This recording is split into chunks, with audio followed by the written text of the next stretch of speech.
So good morning बच्चों, स्वागत है आप सबका। हमने कल स्टार्ट किया था सॉल्यूशंस चैप्टर और हम इसके पढ़ रहे थे यूनिट्स ऑफ कंसंट्रेशन।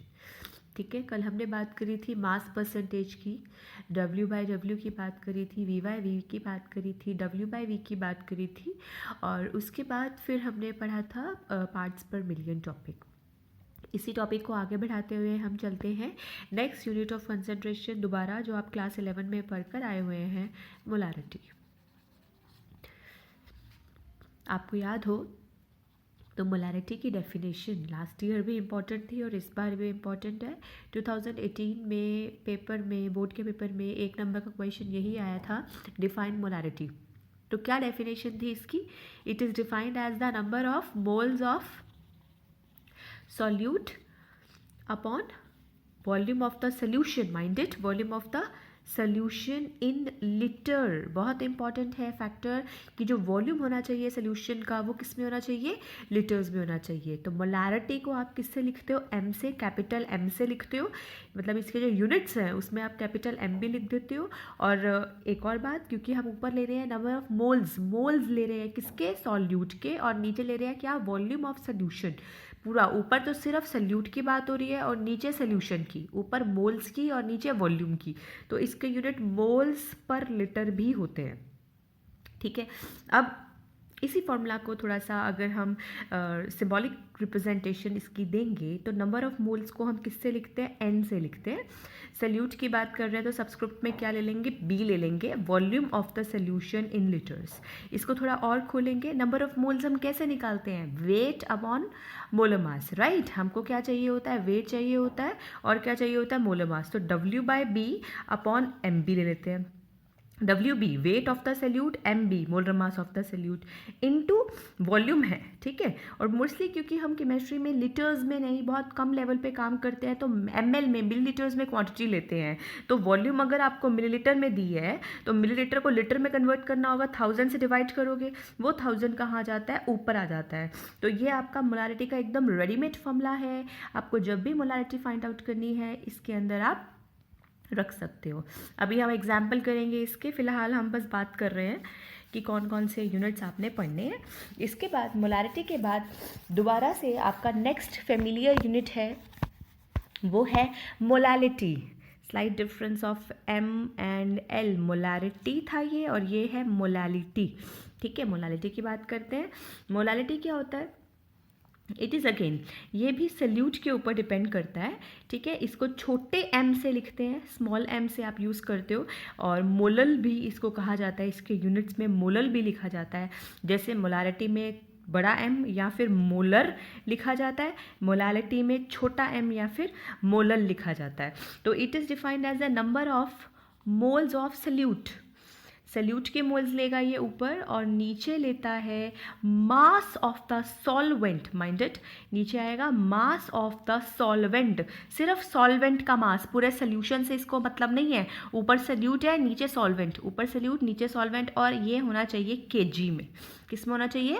केजी में। मोलालिटी की एक खास बात ये है कि इसमें वॉल्यूम यूज़ नहीं हो रहा, तो ये टेम्परेचर इंडिपेंडेंट फंक्शन है, ये टेम्परेचर पर डिपेंड नहीं करेगा। वेयर एज मोलारिटी, क्योंकि वहाँ पर वॉल्यूम यूज़ हो रहा था और वॉल्यूम बहुत जल्दी इफेक्ट होती है टेम्परेचर से, तो टेम्परेचर बढ़ाने पर, फ्लक्चुएट करने पर मोलारिटी बदल जाती है पर मोलालिटी सेम रहती है। तो ये 1 नंबर में क्वेश्चन पूछा भी जाता है, विच इज़ बेटर यूनिट। तो बेटर यूनिट मोलारिटी, और मोलालिटी में से कौन सा होगा? मोलालिटी बेटर होगा because it is independent of temperature.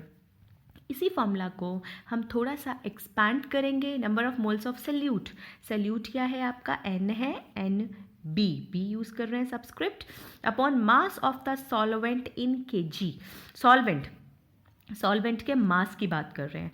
यहाँ जो आपका मास है वो मोलर मास नहीं है। ठीक है, वो कोई भी मास, जैसे मेरा सॉल्वेंट अगर वाटर है तो वाटर का मोलर मास 18 होता है, बट मैंने 18 ना लेकर लेट्स से 1 कप वाटर लिया, 100 ग्राम वाटर लिया, तो मास यहाँ पे जो है आपका वेरिएबल है, तो वेट है। क्या है यहाँ पर?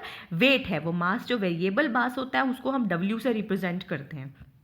ठीक है, ये मैं यहाँ पे फिजिक्स में नहीं जा रही, वेट और मास का वो वाला डिफरेंस नहीं ले रही आपका कि वेट जो है it is the amount of force exerted, वो वाली बात नहीं कर रहे हैं हम। बस W यूज़ किया जाएगा जो वेरिएबल मास होगा उसके लिए, और M यूज़ किया जाएगा जो मोलर मास होगा यानी कि जो फिक्स मास होगा उसके लिए लिया जाएगा। तो सॉल्वेंट की यहाँ पे बात कर रहे हैं तो WA होगा और इन kg।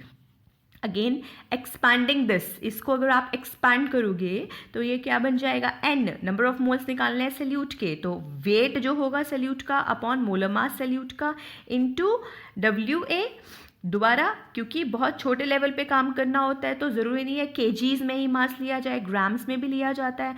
तो ग्राम को किलोग्राम में कन्वर्ट करने के लिए 1000 से डिवाइड करेंगे तब वो ऊपर आकर मल्टीप्लाई हो जाएगा।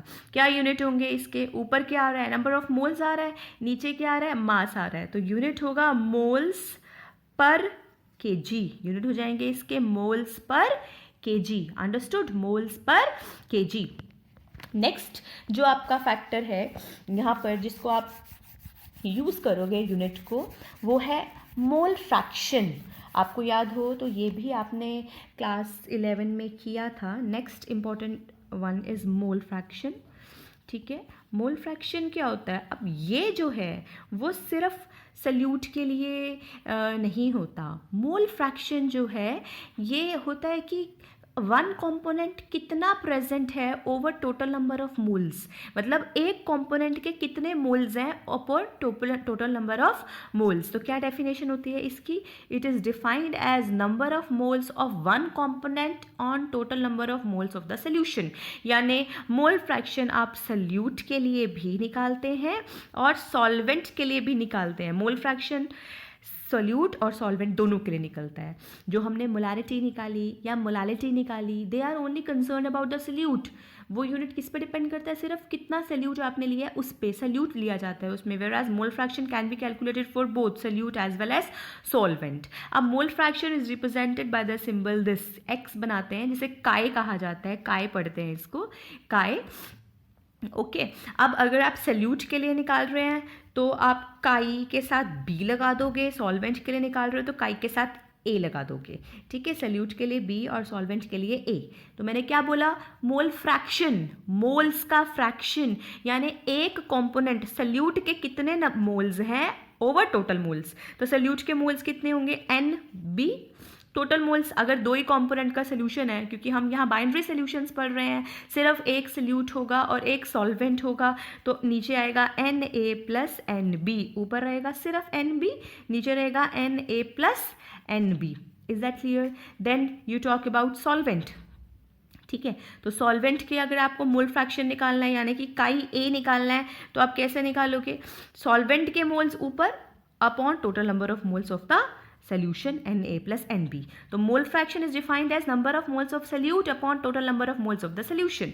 अब बात करते हैं इसके यूनिट की, ऊपर भी नंबर ऑफ मोल्स हैं, नीचे भी नंबर ऑफ मोल्स हैं, तो यूनिट कोई है ही नहीं, यूनिट लेस है ये, ऊपर और नीचे वाले यूनिट कैंसिल, तो फ्रैक्शन है, फ्रैक्शन के कोई यूनिट नहीं होते।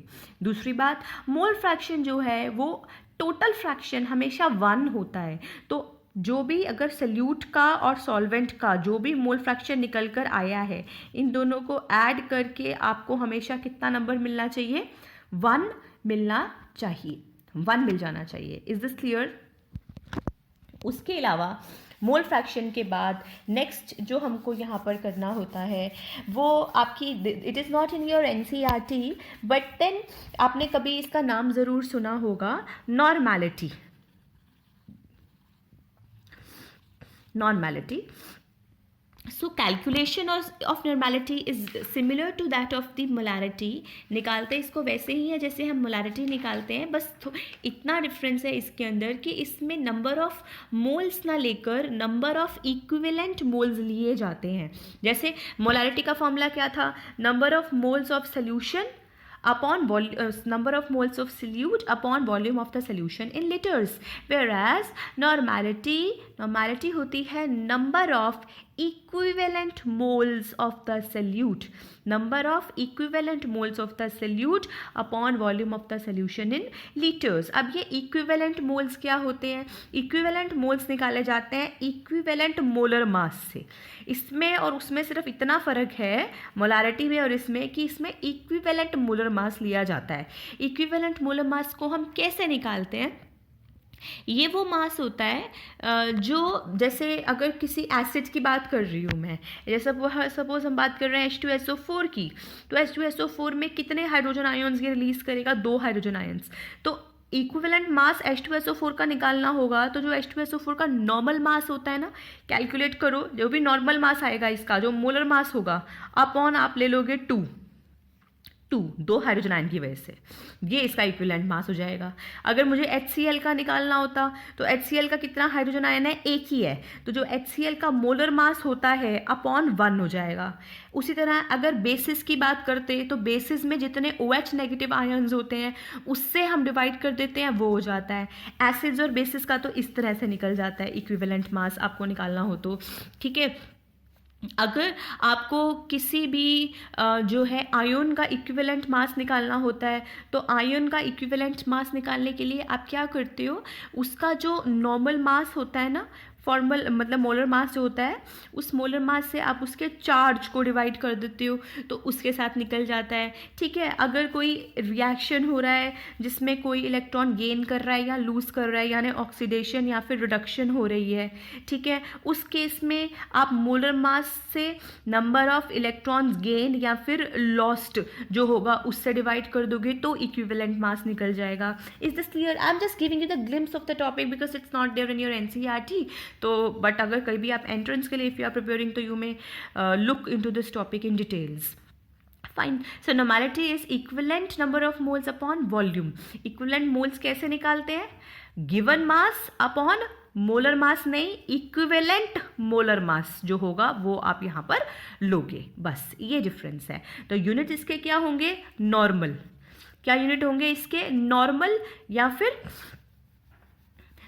आप इसको कैपिटल N से लिखते हो, नॉर्मल. ठीक है. देन नेक्स्ट अगर हम बात करते हैं तो एक आप टॉपिक और यहाँ पर सुनते हो, वो भी दोबारा, it is not in your syllabus but I will just to write it. It is formality, इसे कहा जाता है फॉर्मेलिटी. ठीक है, तो formality is denoted by capital F. ठीक. Now formality is used in the place of molarity. Again, it is very similar to that of molarity, but the only difference is that formality is used in the case of ionic compounds. जैसे मेरे पास ionic compound है, NaCl है, या मेरे पास कोई और compound है, Na2CO3 है, MgCl2 है. If I have any of the ionic compounds, तो उस केस में molarity से ज़्यादा sense फॉर्मेलिटी बनाती है. Because when you add a ionic compound into water, जब आप उसका एक्वस सोल्यूशन बनाते हो, सोल्यूशन बना रहे हैं तो सॉल्वेंट में डिसॉल्व करेंगे, तो जैसे ही आप आयनिक कंपाउंड को सॉल्वेंट में डिसॉल्व करते हो तो वो डिसोसिएट हो जाता है. मतलब NaCl को वाटर में डालने पर Na पॉजिटिव अलग हो जाएगा, Cl नेगेटिव अलग हो जाएगा. MgCl2 को वाटर में डालोगे तो एक MgCl2 नहीं है, अब आपके पास मैग्नीशियम आयन्स अलग हो गए और 2 क्लोराइड आयन्स जो है अलग हो गए हैं. तो बस ये अंतर होता है कि हम यहाँ पर मोलैरिटी की टर्म ज़्यादा बेटर टर्म जो होती है वो फॉर्मेलिटी होती है, तो फॉर्मेलिटी आप यूज़ करते हो. तो फॉर्मेलिटी की जो डेफिनेशन है, it is defined as number of gram formula mass of the solute dissolved per litre of the solution. ठीक है, फॉर्मूला मास हम इसमें बात करते हैं. जैसे कि अगर मैं एक एग्जांपल दूं, मेरे पास अगर 2 मोलर सोल्यूशन है, लेट्स से Na2CO3 का, सोडियम कार्बोनेट का 2 मोलर सोल्यूशन है यहाँ पर हमारे पास, तो इसका मतलब ये है कि सोडियम आयंस कितने हो गए? वाटर में डालते ही 2 सोडियम आयंस मिल गए और 1 कार्बोनेट आयन मिल गया. इसका मतलब ये मोलैरिटी इसकी क्या हो गई? कंसंट्रेशन इसकी क्या हो गई? किस पे डिपेंड कर रहा था? नंबर ऑफ आयंस पे, नंबर ऑफ मोल्स पे. तो सोडियम वाटर में जाके डिसोसिएट हो गया, मोल्स बढ़ गए, तो 0.2 की जगह सीधा 0.4 मोलर हो गया. समझ रहे हो? और ये कितना रह गया? 0.2 मोलर. इसलिए इस केस में आप फॉर्मेलिटी कैलकुलेट करते हो तो वो ज़्यादा बेटर होता है. But then again in your NCERT you just have to learn about molarity, molality and mole fraction. Fine. So now let us do the numericals on these particular topics. तो इन topics को बहुत ज़्यादा density से जोड़ा जाता है. Question आता है तो वो इसकी डेंसिटी से इसको जोड़ने की कोशिश करता है. तो डेंसिटी क्या होती है? It is defined as mass upon volume. आप जानते होंगे डेंसिटी क्या होती है? मास अपॉन वॉल्यूम होती है. तो डेंसिटी के यूनिट क्या होते हैं? केजी. और नीचे क्या होगा? लीटर. पर अगर मैं स्टैंडर्ड यूनिट्स में बात करूँ तो ये ग्राम, मतलब मोस्टली जो आपको दी जाएगी डेंसिटी वो ग्राम पर ml में दी जाएगी. ठीक है, ग्राम पर ml में दी जाएगी या ग्राम पर सेंटीमीटर क्यूब दी जाएगी, क्योंकि 1 ml is equal to 1 centimetre cube. इस तरह से दी जाएगी तो वो डेंसिटी दे देगा. अब डेंसिटी किसकी निकलती है? क्या सल्यूट की निकलती है या सॉल्वेंट की निकलती है? मैं डेंसिटी भी तो निकाल सकती हूँ किसी चीज़ की. तो डेंसिटी जो होती है वो सल्यूट और सॉल्वेंट की नहीं होती. डेंसिटी हमेशा पूरे सोल्यूशन की होती है. तो यहाँ जो मास आएगा और जो यहाँ वॉल्यूम आएगी वो सल्यूट और सॉल्वेंट की नहीं है, वो भी किसकी है? सॉल्यूशन की है. ये भी किसकी है? सॉल्यूशन की है. तो डेंसिटी से जो वो न्यूमेरिकल देता है वो बहुत इंपॉर्टेंट बन जाते हैं. ठीक है, तो यहाँ पे मैं एक एग्जाम्पल लेती हूँ और उस एग्जाम्पल को लेकर I will try to explain 2-3 topics. ठीक है, सपोज हम यहाँ पे बात कर रहे हैं, I talk about I have 10% of ethanol solution with density. आपको दी है यहाँ पे 10% of ethanol solution with density, let's say कोई फैक्टर दे दिया मैंने 1.2 ग्राम पर ml. Okay, this is the density. यानी 10% इथेनॉल प्रेजेंट है. किस में बनाया सोल्यूशन नहीं मालूम, तो आपको क्या लेकर चलना है? वो सोल्यूशन वाटर. जब आपको नहीं बताया कि सोल्यूशन किस में बना है तो अंडरस्टूड है कि वो सोल्यूशन किस में बना होगा? वाटर में बना होगा. अब इसकी डेंसिटी उसने कितनी दी है आपको? 1.2 ग्राम पर ml. यानी 1 ml में कितना ग्राम डिजॉल्व है? 1.2 ग्राम इथेनॉल डिजॉल्व है. ठीक, अब ये 10% मास परसेंटेज है. पहली ही लाइन से क्या कंक्लूड करोगे आप? ये मास परसेंटेज है. 10% इथेनॉल का क्या मतलब है? 10% इथेनॉल का मतलब है 10 ग्राम इथेनॉल. ठीक है, 10 gram ethanol in 100 gram solution. 100 gram solution में कितना? 10 ग्राम इथेनॉल प्रेजेंट है. ठीक, अब मान लो इस क्वेश्चन में हमें निकालना क्या था. मैं बोल रही हूँ कि उसने इंफॉर्मेशन दी है 10% इथेनॉल, डेंसिटी 1.2. आप तीनों निकालो. आप इसकी मोलारिटी भी निकालो, मोलालिटी भी निकालो और मोल फ्रैक्शन भी निकालो. ठीक है, हमको तीनों निकालने हैं. We have to calculate molarity, molality as well as mole fraction. ठीक, all 3 we have to find out in this particular question. तो मैंने फर्स्ट लाइन यूज करी. हमने कहा 10 gram ethanol in 100 gram solution. Ethanol यहां पर क्या है? सॉल्यूट है. इथेनॉल का सोल्यूशन है, इथेनॉल सोल्यूट है और वाटर क्या है? सॉल्वेंट है. Is this clear? तो आपको यहां फर्स्ट लाइन से 10 ग्राम इथेनॉल है तो मतलब मुझे वेट मिल गया किसका? सोल्यूट का. इथेनॉल सोल्यूट और WB 10 ग्राम. टोटल सोल्यूशन 100 ग्राम है. 100 ग्राम सोल्यूशन 10% का मतलब है 10 gram ethanol in 100 gram solution. तो सोल्यूशन का मास 100 ग्राम है तो सॉल्वेंट यहाँ पे कौन है? Water, WA. तो WA का मास कितना होगा? 90 ग्राम. अंडरस्टूड? बहुत मेजर काम आपका हो चुका. आपको WB मिल गया. क्या मिल गया आपको? वेट मिल गया सोल्यूट का, वेट मिल गया सॉल्वेंट का. सोल्यूट और सॉल्वेंट दोनों का वेट यानी कि गिवन मास जो है वो आपको मिल चुका है. ठीक है, ठीक. अब मोलर मास तो आपको मालूम है. इथेनॉल का फॉर्मूला MB. इथेनॉल क्या होता है? C2H5OH होता है. आप इसका मोलर मास निकाल सकते हो. आप इसका भी मोलर मास निकाल सकते हो. क्या आएगा इसका molar mass? MA. Molar mass A का क्या मतलब है? A का क्या मतलब है? सॉल्वेंट के लिए हमने यूज किया. Molar mass of A, MA का मतलब molar mass of the solvent. कितना होता है? वाटर है तो 18 ग्राम. मतलब मुझे जब गिवन मास और मोलर मास दोनों पता है तो मुझे सोल्यूट के नंबर ऑफ मोल्स मिल गए और मुझे यहाँ पे सॉल्वेंट के भी नंबर ऑफ मोल्स मिल गए. ठीक, देखो ज़्यादा काम हो गया. नंबर ऑफ मोल्स मिलने तक ही हमारा ज़्यादा काम था, वो हम कर चुके हैं. नेक्स्ट अब हम लिखते हैं, मैं तीनों बात लिखती हूँ एक बार. मैं यहाँ लिखती हूँ मोलारिटी, मोलालिटी. ठीक है, और यहाँ लिख दिया मोल फ्रैक्शन. ठीक है, काई B लिख दिया. मान लो एक का निकल जाएगा तो दूसरे का तो अपने आप ही निकल जाएगा.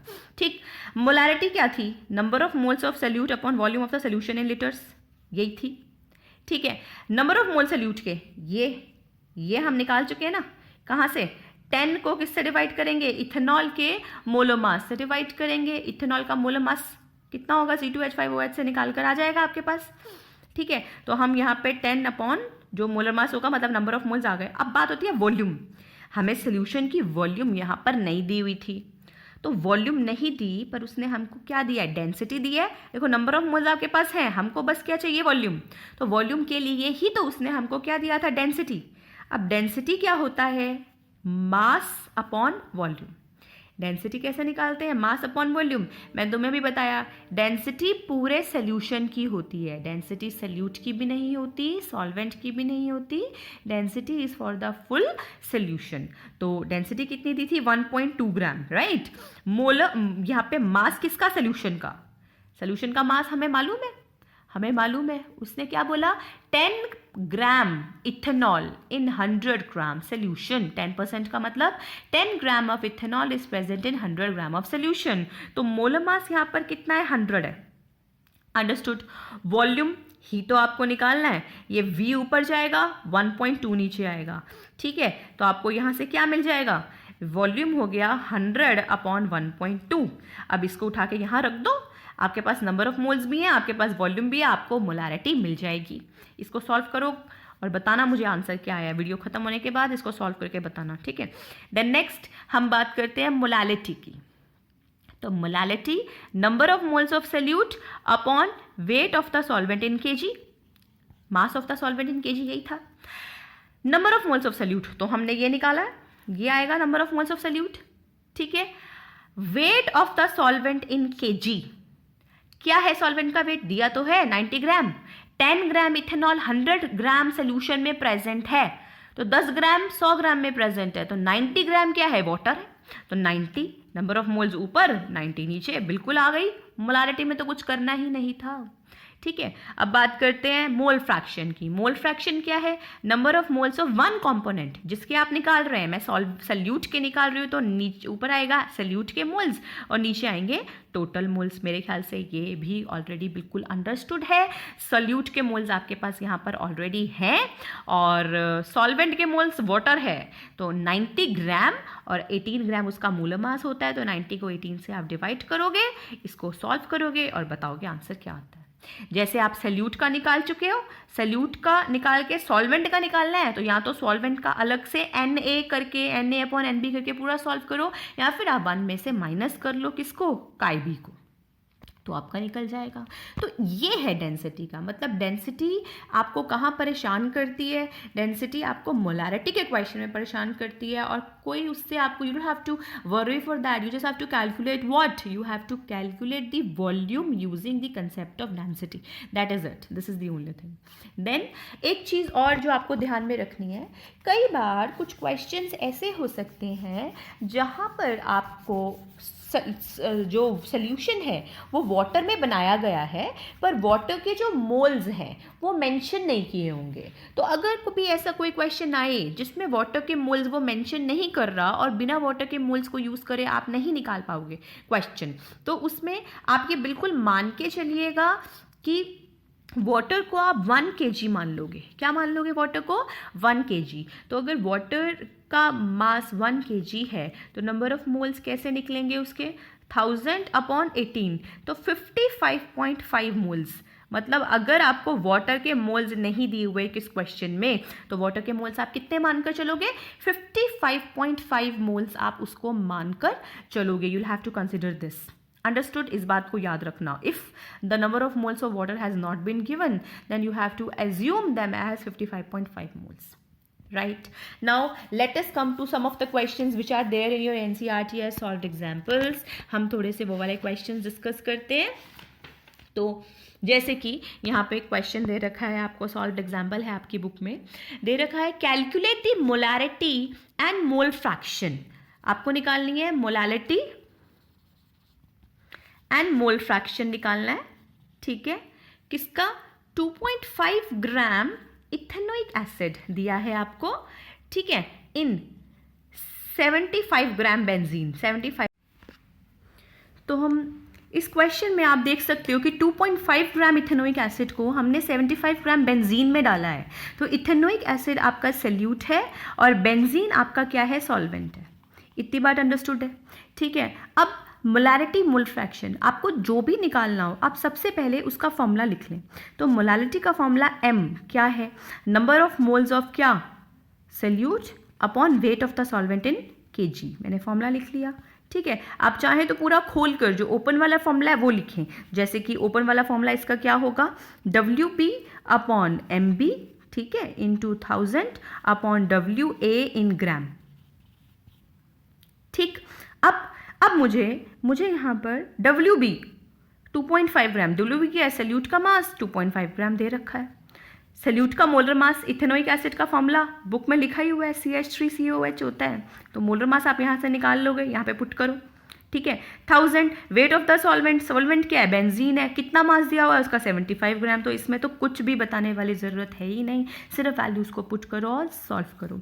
नेक्स्ट उसने क्या बोला निकालने को, मोल फ्रैक्शन। तो काई क्या होता है, उसने बोला मोल फ्रैक्शन निकालो। तो मोल फ्रैक्शन यहाँ पर किसका निकालोगे, दोनों का निकाल कर बताओ, सल्यूट का भी निकालो और सॉल्वेंट का भी। वैसे जब मेंशन नहीं किया जा रहा कि किसका निकालना है तो अंडरस्टूड है कि सॉल्यूट का निकलेगा। किसका निकलेगा, सॉल्यूट का निकलेगा। तो क्या होगा ये मोल फ्रैक्शन, सल्यूट के मोल्स अपॉन टोटल मोल्स, ठीक है, सल्यूट के मोल्स अपॉन टोटल मोल्स। तो सल्यूट के मोल्स कैसे निकलेंगे, सल्यूट का मास 2.5 ग्राम दे रखा है गिवन मास, और मोलर मास इथेनोइक एसिड का वो पुट करो, नीचे दोबारा NB पुट करो, और Na क्या है, बेंजीन 75 ग्राम, इसका गिवन मास कितना दे रखा है, 75 ग्राम। बेंजीन का मोलर मास कैसे निकालोगे, C6H6 बेंजीन का फॉर्मूला होता है, C6H6 होता है। तो मोलर मास कैसे निकालोगे, एक कार्बन का 12 × 6, एक हाइड्रोजन का 1 × 6, 78 ग्राम इसका आ जाएगा। तो बस आपको फाइंड कर लेना है। समझ आ रही है बात, इजी क्वेश्चन है। नेक्स्ट क्वेश्चन की हम बात करते हैं। नेक्स्ट क्वेश्चन जो बुक का यहाँ पर आपको दिया हुआ है वो क्वेश्चन है कि calculate the mole fraction of ethylene glycol, ठीक है। आपको निकालना है इथाइलिन ग्लाइकोल, फॉर्मूला दिया हुआ है 2C2H6O2 एंड वाटर, ठीक है। आपको निकालना है मोल फ्रैक्शन, मोल फ्रैक्शन मतलब काई निकालना है of ethylene glycol and water, दोनों का उसने मेंशन किया है in a solution containing 20% C2H6O2 by mass. कितना दिया हुआ है आपको, 20%। तो मैं तो फर्स्ट लाइन से ही ये बात कह सकती हूँ कि 20 ग्राम C2H6O2 यानी कि इथाइलिन ग्लाइकोल इन 100 ग्राम वाटर, सही। 20 ग्राम C2H2O2 इन 100 ग्राम वाटर। मुझे ये क्या मिल गया, मुझे मिल गया वेट सल्यूट का।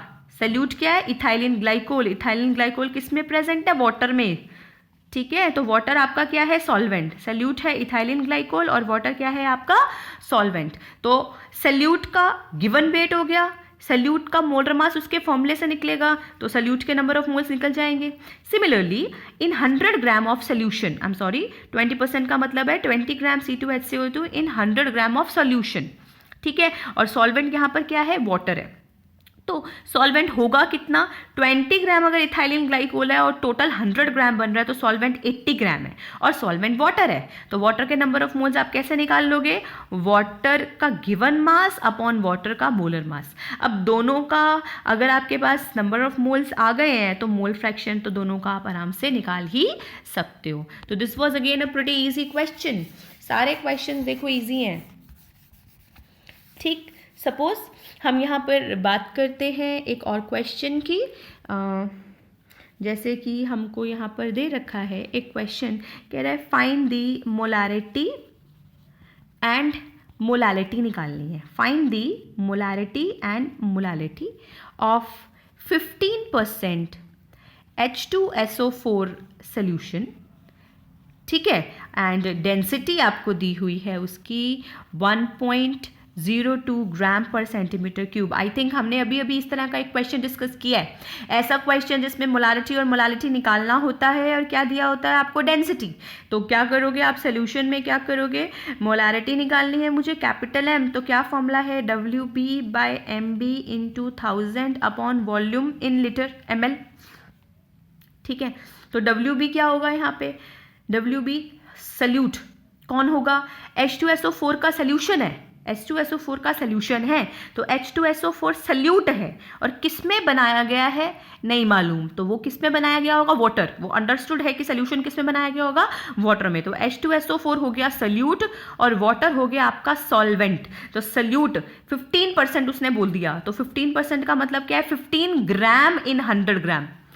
15 ग्राम H2SO4 प्रेजेंट है 100 ग्राम सोल्यूशन में। तो मुझे इस लाइन से सल्यूट का मास मिल गया और सॉल्वेंट का मिल गया। 15 ग्राम अगर सल्यूट है तो सॉल्वेंट होगा 85 ग्राम। ठीक है, सॉल्वेंट कितना होगा? 85 ग्राम। तो WB आपका क्या हो जाएगा? 15। ठीक, मोलर मास H2SO4 का आप निकाल लोगे, कितना आता है इसका? 98 आता है, फॉर्मूला सॉल्व करके निकालना, इनटू 1000। वॉल्यूम नहीं दे रखी, तो वॉल्यूम के लिए ही हमको क्या यूज करनी है? डेंसिटी। डेंसिटी का फॉर्मूला क्या होता है? डेंसिटी होती है मास अपॉन वॉल्यूम।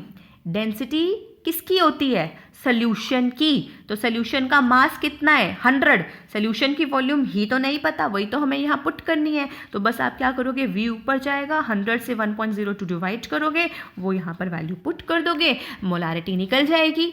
और मोलारिटी में क्या चाहिए था? नंबर ऑफ मोल्स, वो तो आपके पास है ही 15/98। नीचे चाहिए था wait of the solvent.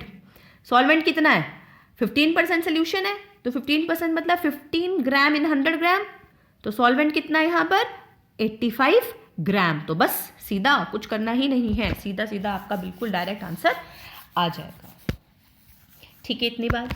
Next, जैसे कि आपको क्वेश्चन दिया जाए कि सपोज आपको क्वेश्चन थोड़ा रिवर्स करके देता है और आपको देता है कि देखो, calculate the molarity of, calculate the molality of sulfuric acid, ठीक है, इन वाटर, और आपको मोल फ्रैक्शन दे दिया। ठीक, मोल फ्रैक्शन आपको क्वेश्चन में दे दिया, कितना दे दिया? 0.85। उल्टा हो गया, मोल फ्रैक्शन गिवन है और मोलालिटी निकालना है। मोल फ्रैक्शन गिवन है, मोलालिटी निकालना है। मोलालिटी के लिए मुझे चाहिए था नंबर ऑफ मोल चाहिए था और वेट ऑफ द सॉल्वेंट चाहिए था। ठीक है, अब देखो इस क्वेश्चन में मोल फ्रैक्शन उसने दिया है आपको, ठीक है, वो भी दिया है वाटर का, मोल फ्रैक्शन ऑफ दिया है वाटर का। ठीक है, मतलब सॉल्वेंट का दिया है। किसका दिया है? सॉल्वेंट का। तो काई ए क्या होगा? Number of moles of solvent upon number of moles of the solution. Solvent का कितना दिया? 0.85। Na नहीं मालूम, Na नहीं मालूम। Na क्या है? Number of moles of the solvent. मैं तुम्हें अभी भी बताया था, अगर किसी क्वेश्चन में, if in a question you don't have the number of moles of the solvent, then what you will be doing? If you don't have the number of moles of the solvent, तो आप क्या करोगे? आप मान लोगे, solvent मतलब water हो जहां पर, आप मान लोगे कि वाटर कितना प्रेजेंट है? 1000 ग्राम प्रेजेंट है, यानी कि उसके नंबर ऑफ मोल्स को आप 55.5 लेकर चलोगे। कितने लेकर चलोगे? 55.5। तो नीचे भी क्या होगा?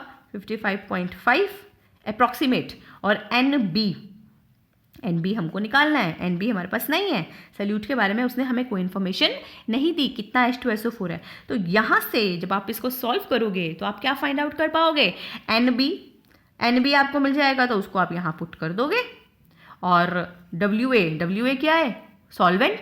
सॉल्वेंट क्या है? वाटर को तो हम पहले ही मान के चल रहे हैं, कितना? 1000 ग्राम, तो मतलब ये 1 kg ही है। इसका मतलब जो यहाँ से नंबर ऑफ मोल्स आएंगे सल्यूट के, वही आपकी मोलालिटी होगी, उसमें फर्दर सॉल्व आपको कुछ भी नहीं करना होगा। Are you following? Let us move to the one more question. एक और क्वेश्चन आप देखो इस तरह का, किस तरह से हम कर सकते हैं। सपोज आपको क्वेश्चन दिया है कि what is the mole fraction, आपको निकालना है मोल फ्रैक्शन, ठीक है, and in 2.5 molal aqueous solution. 2.5 छोटा m, ये आपको दी है molality. You have been given now molality how much? 2.5। You have to find out mole fraction. तो मैं 2.5 मोलल से क्या बोल सकती हूँ? 2.5 मोलल से क्या बोला जा सकता है? 2.5 moles of salute in 1 kg solvent, जो डेफिनेशन थी, यही डेफिनेशन थी. 2.5 moles of salute in 1 kg of solvent. 2.5 moles of salute in 1 kg of solvent. ठीक है, इसका मतलब मुझे मोलारिटी के मिलते ही नंबर ऑफ मोल्स मिल गए सल्यूट के, NB हमारे पास आ गया. मोल फ्रैक्शन निकालना था, तो मोल फ्रैक्शन निकालने के लिए, काई भी निकालने के लिए मुझे NB चाहिए था, NA और NB चाहिए था. राइट. अब यहाँ पर NB तो आप निकाल चुके, कितना है? 2.5 है. बात किसकी रह गई? NA की. जब आपको बताया नहीं गया सोल्यूशन किसका है, उसने बोला एक्वस सोल्यूशन, तो एक्वस सोल्यूशन किस में बनेगा? वाटर में. अंडरस्टूड है. सॉल्वेंट नहीं दिया तो वो वाटर है. तो वाटर के जब नंबर ऑफ मोल्स नहीं दिए जाते, वैसे भी यहाँ पर वाटर उसने खुद डेफिनेशन में बताया आपको, मोलर 2.5 मोल्स इन 1 kg सॉल्वेंट. तो 1 kg सॉल्वेंट मतलब कितना वाटर? 1000 gram water. 1000 को 18 से डिवाइड करोगे, कितने मोल्स आएंगे? 55.5. तो Na कितना हो जाएगा? 55.5. NB कितना है? 2.5. यहाँ से आप आराम से मोल फ्रैक्शन निकाल सकते हो. Is this clear? So this is how you can play with the various numericals. I'll be giving you some of the more questions on this particular topic, and yes, practice more and more. Numericals हैं, जितना practice करोगे उतने अच्छे से आएगा. That's it for today. Thank you. See you tomorrow.